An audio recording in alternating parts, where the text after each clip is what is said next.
We're live. Hi, this is Debbie Lucci from the William Raveis Deborah Lucci real estate team. We're about 30 minutes north outside of Boston. And I'm here today with some team members, Amanda Perlmutter, Nicole Leahy, Elisa O'Connell, Mackenzie Cormier, and Diana Silva. And our special guest today is Kathy Harney from Gentle Giant Movers. So, Kathy, tell us a little bit about yourself, what type of services that Gentle Giant performs, and just introduce yourself a little bit and tell us a little bit about you. Sure, thanks. Thank you so much. I'm thrilled to be with all of you today. My name is Kathy Harney. I am in community relations at Gentle Giant, and met Larry O'Toole, the founder of Gentle Giant, 26 years ago when I was his Verizon sales rep. And I went into that company. I handled all the movers and different headings, and he was my favorite customer. He is a different kind of person, sets the company up differently than any other company I ever went into. And I love the company. I've been working for Larry for 10 years now. And we offer the smallest move to the most complicated interstate move, in-house moving, anything at all, and storage and piano moves. So we have won Best of Boston, I think 8 or 9 times, from Boston Magazine. It's a wonderful company that offers a whole different level of service than your traditional moving company. So that's the little short part of it. That's actually what I was going to ask you because, one of the things now is most of the movers, they're local. Mm-hmm. They stay local. So we have a lot of clients, especially, some of my downsizers, they're moving to another state and they can't really be handled by these local movers. So, like, what do you do different regarding these long moves and things like that? Mm-hmm. Yeah, for interstate moves, we do it differently than a lot of the national van companies because the national van companies that you'll see that logo that's all over the country, it's a local franchise that owns that. So the nice company you meet locally, they'll pack the truck, but you don't know at the other end what franchise bought the logo at the other end and the hiring differences that they have. We are the toughest screeners for who gets to be on our trucks, which is a challenge. It would be way easier to just take anybody who wants to be a mover, but we are real picky about who gets to be on the trucks. One of the screening things that the guys go through in the New England area, they go to the Harvard Stadium to run the Harvard Stadium with Larry, all 37 sections, and they think he's trying to see who's fastest. He doesn't care who's first and who's last. He's watching how they do it. So when they run the steps of the stadium, well, they actually do the seats, which are really a lunge. But when they do that, he's watching out of the corner of his eye just to see if they go to the top or if they think, close enough. I got to keep up with everybody. 2 left, but I got to keep up. And that won't fly because when you get someone who thinks close enough, that is the last thing you want a mover to think. They're not going to tape the couch all the way around. That's close enough. Or that's enough packing paper. And that's when trouble happens. So that's just a little sample. So we have our people do the packing, drive the trucks, and do the unpacking. As a result, we don't have 250 franchises around the country. We do have 12 locations in New England, but we have other locations around the country. We have Seattle, San Francisco, and down the East Coast, we are outside New England in Brooklyn, Washington, D.C., Philadelphia, Lorton, Virginia, Charlotte, North Carolina, Fort Mill, South Carolina, and Fort Lauderdale. We're going up and down the East Coast all the time. So we don't have as much availability as the people that say, oh, we pack and some franchise will offload. So that's a little bit more of a challenge for us, but we wouldn't have it any other way. Larry's the pickiest about who gets to be on our trucks, and he won't let anyone else have the screening, the hiring, the training. The person who shows up in a Gentle Giant uniform is a person very different than another kind of moving company. So I want to open up the questions to the ladies. I'm sure they have some. I got to be honest with you. Elisa is hitting my mind because one of her clients, and we're not going to mention names, had a little bit of a horror story recently with a mover that I had never heard about before. So, ladies, ask some questions if you'd like to. Kathy, so for an interstate move, how far in advance should a client be booking your service? It's actually, Mackenzie, the earlier they can, the better. In that with our interstate, if it's going very far, what we'll try to do, we'll have like the biggest truck you've ever seen on the road, and we've had people fill that with their belongings, but very often we can take someone and combine it with another one. And the people that plan that, if you can picture the map of the country, okay, we're picking up and we're dropping off, we're picking, that kind of thing, they piece it together. So it may not be the exact date, no moving company can say Thursday at 1. So you have to have a little bit of a range, but the further ahead you are, the more you'll have dibs on the dates you want. If that answers your question. What's reasonable? Traditionally, 3 to 4 weeks ahead.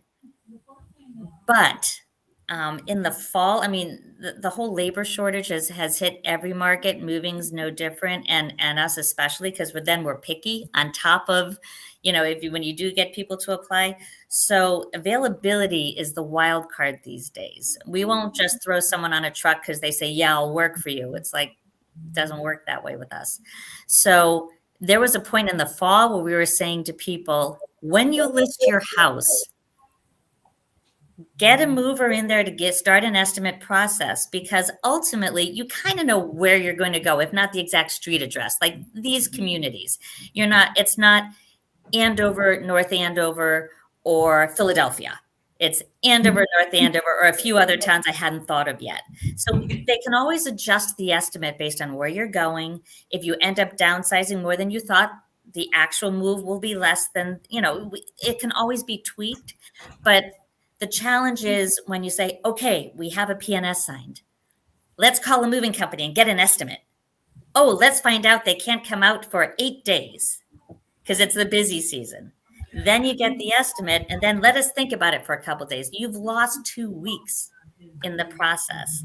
And it seems from what I've been hearing that the old days of, from the purchase and sale to closing is 8 weeks. Years ago that was the case. It's moved up a lot. And getting out of the house is very important for a closing. So you want to make sure that the closing can match when your mover's availability is. So it seems a little early to say to someone, let's list the house, let's call the mover. But it's a good idea for them to get a feel, because they may decide, you know what, we really don't want to bring that extra couch or that extra bedroom set. Maybe we should now be thinking of getting rid of it. So rule of thumb is as early as possible. Right now, our availability is opened. It was just like the sun coming through the clouds when our availability is sent to us each morning. And we have some availability, like the word open is showing up, which is great, because it was, in the fall and in the spring and summer, it can just be closed.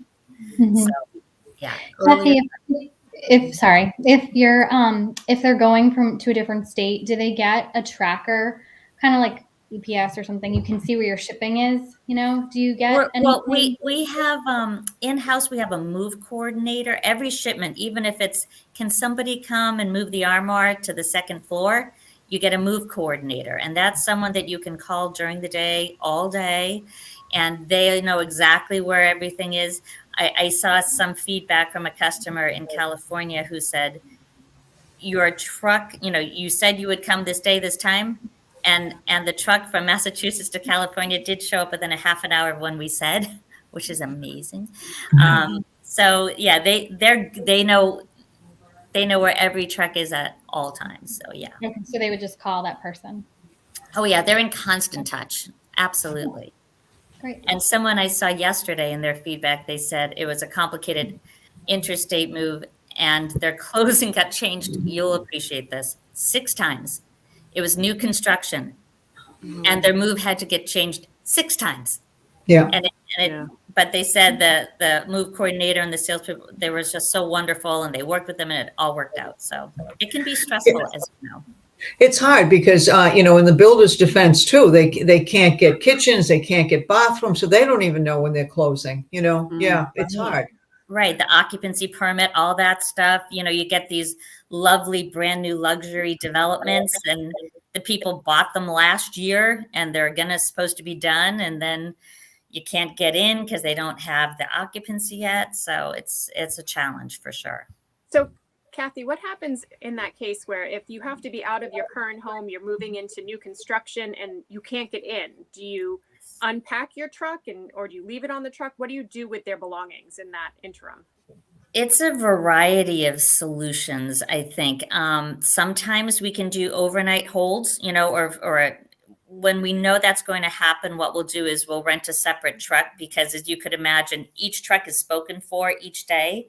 We have that truck is doing those moves Tuesday and those moves Wednesday. And suddenly when we can't unload that truck for 4 days, it's like, what happened to the next day's job? So we'll go and rent a separate truck for that shipment to keep it on.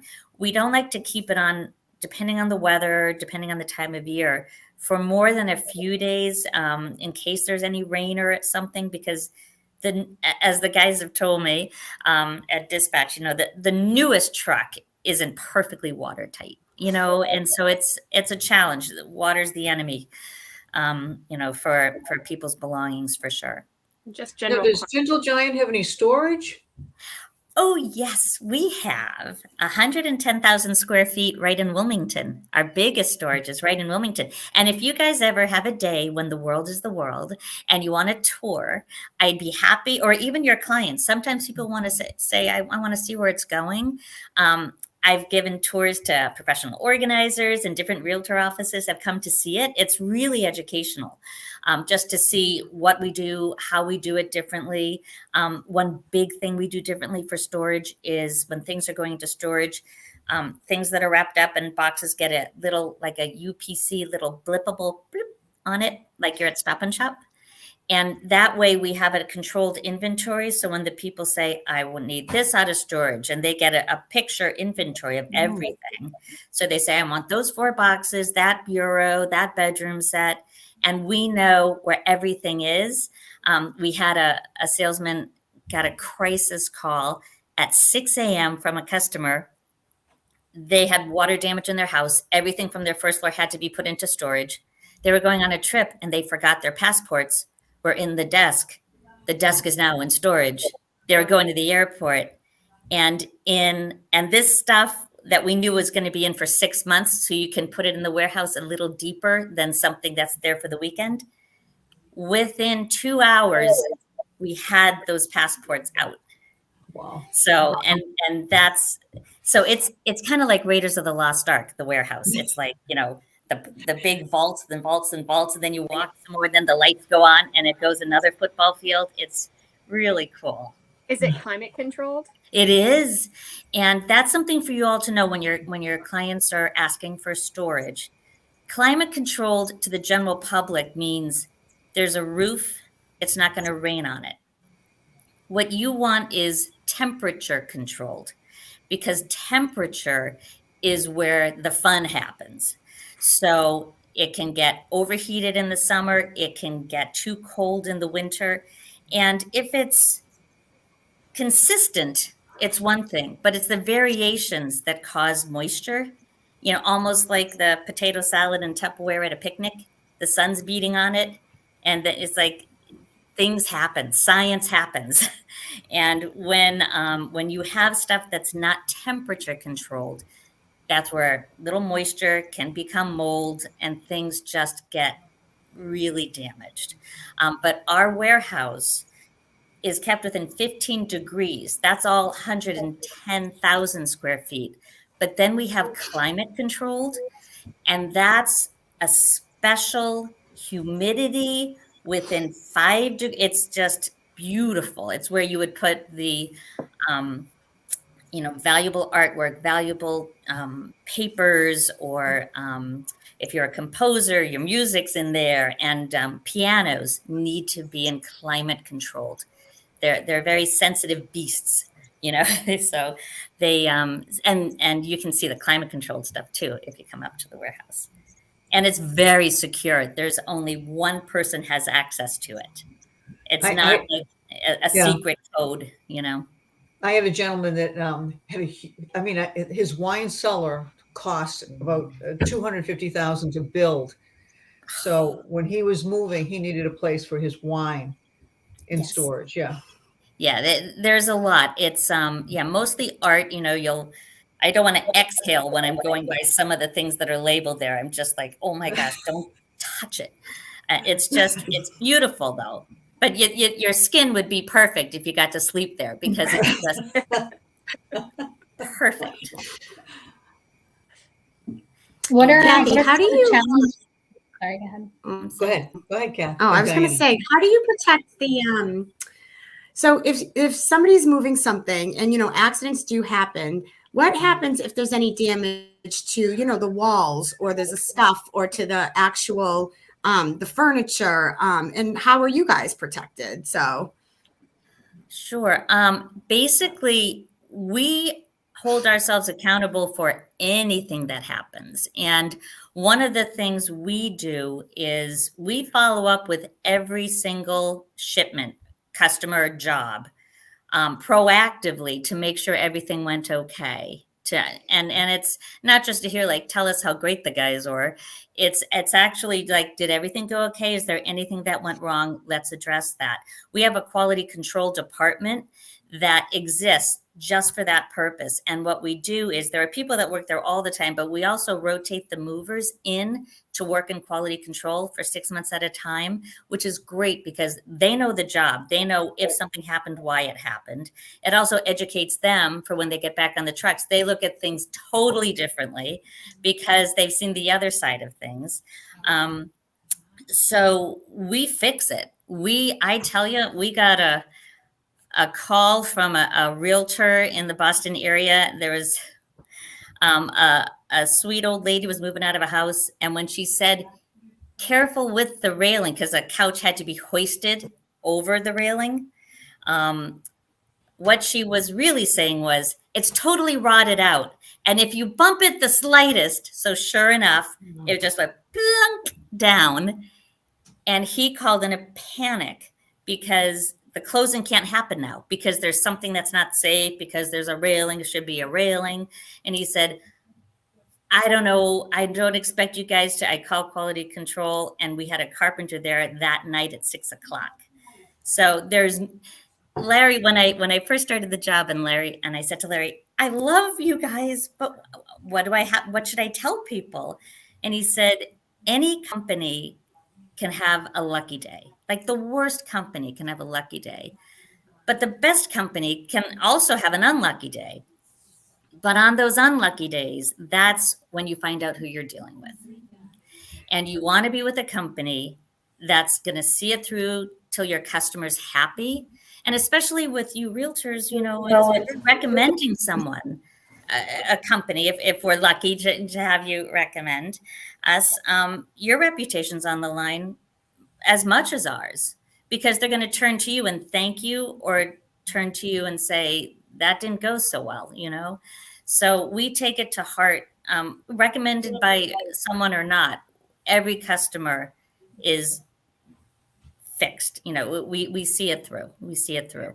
I mean, I have to give you a horror story here. So, because Nicole, you reminded me of that. I sold a house, had both sides of the transaction, recommended the moving company. Mm-hmm. The armoire goes flying down from the second floor to the first floor, hits the wall at the end of the staircase. Okay. All right. We all make mistakes, but that moving company took over a year. Oh, yeah. The first repair they made was a huge bow in the wall. It took them a year to fix. Yeah. Now, I have not recommended that moving company. And actually I've said I would not use blankety blank moving company. Mm-hmm. Because I've never forgot that. I mean, I understand mistakes happen, but it should not take you a year to fix the hole in the wall. No, and Right. from what I've heard, most moving companies don't have a quality control department. The poor person who comes around to give you the estimate is the person who has to handle the call, who has to, people that have come to General Giant to work have said, "You're kidding me. I don't have to, deal with." I said, "No, we've got the best people in the world. I love them. That's their job. And that's what happens when you deal with an insurance company. If you put it through a claim and then they have to send some, we just do everything in our part to fix it ourselves. We have a lot of people that we'll work with to fix things. A building in Boston, one of those luxury buildings, the concierge told me, when I see your truck pull up, I exhale because I know it's going to be a good day. Because God forbid we do something, we'll come and tell them. They don't have to say, who was on that dock yesterday at 3:00? When I did Yellow Pages for so many years, that's what I did for Verizon. I remember there was I think it was a landscape company. It was hysterical. Their slogan was, our license plate is your guarantee. Meaning when we're gone, you don't see it. That's clever. I don't know if it's good, but it was, yeah. So opposite. Yeah. That's terrible though. An armoire, they must have dropped it. I'll tell you, I was really, because what happened is I had both sides calling me, and the new buyer was really good. And I felt so bad. He moved in with the hole in the wall. I mean, the seller and buyer became good friends. So, Oh, good. Oh, well, that's Yeah. a bonding Lisa, moment. you had a client that had a little, why it's good to hire a reputable moving company. Well, I had a client who moved out of state and they hired a company, but the company name was, .com, but they ended up clicking on .org or something like that. And they basically stole all their belongings. So they never brought their belongings to the other end, to the other state, unless they were going to pay them, like, say, $55,000. Oh, yeah. So, Oh, so it looked like it was a very reputable company, but from what I understand, the website was off a little bit, and they had to get the FBI involved, the local police, and I don't even know if it was ever resolved. Wow. It's terrible. That confusion can happen. And as you know, with all the robocalls you get, bad people are out there, and some of them make websites, and they can really dupe people. And what really kills me is it's the older clients that are more trusting, that say, well, it says guaranteed, or it says, it's beware the flashy logo online, because you don't know what's behind it. Moving companies, a lot of them operate like FTD in that they'll take the call, they'll sell the job. When you order flowers, the local florist might get a few dollars. You're sending it to Rochester, New York. There are companies out there that you'll hire, and then they'll sell the job to someone that will give them, they'll make as much of a cut as they can. And the standards, you can imagine the standards, what happens when you've got people just bidding for an anonymous job. So the guys that show up to do the job, talk about no concern for repeat business. They don't even know who you are, So now, there's no, go ahead. Kathy, do you have to pack the person's belongings? We don't have to, but we will only insure what we packed. I think of a wedding gift we got from someone that they sent us a curved glass picture frame in a cardboard box, and it was wrapped in tissue paper. And I only figured it was a picture frame because in the shattered glass, there was a photo, like one of those stock photo things. And I thought, how did this get sent with just a piece of tissue paper in UPS? So there are a couple of things to point out for your team on our website, which we work really hard on the website. There's a moving resources tab that has videos of how to pack like the pros. And lots of professional organizers that I know and have said that they use those videos. Things like when you pack dishes, you want to pack them vertically. You don't put them flat in the box. Okay. Which it's like, what? But that's because the point of impact is a little dot, not the whole surface absorbing the impact. But there are things like that. So your clients are welcome to pack themselves.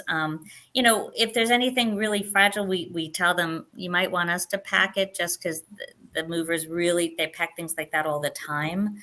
But they're welcome to pack themselves. We also have our top box division will deliver ahead of the move as many boxes and wrap. When I say wrapping paper, I don't mean for gifts. I mean, put the dishes in this vanilla colored paper, as well as tape, bubble wrap, anything they need. They'll drop off. Let's see, I'm trying to think the amount. I think you have to spend $50 or something like that on boxes, which is if you're moving, you're going to spend $50 on boxes. Yeah. But we can drop that off ahead of time. We try to give them a little more than we think they need. And then we credit them the day of the move. We're like, oh, you didn't use those 8 boxes. We'll credit those off. We just pop them in the truck and use them another time. So that's a nice feature. Way better than going to Home Depot 10 times and filling your car and going back again and again and again. So yeah. What are you seeing more happen now, especially with COVID? Are people doing their own packing, or are you guys doing it? I don't think it's really impacted the packing part of it. COVID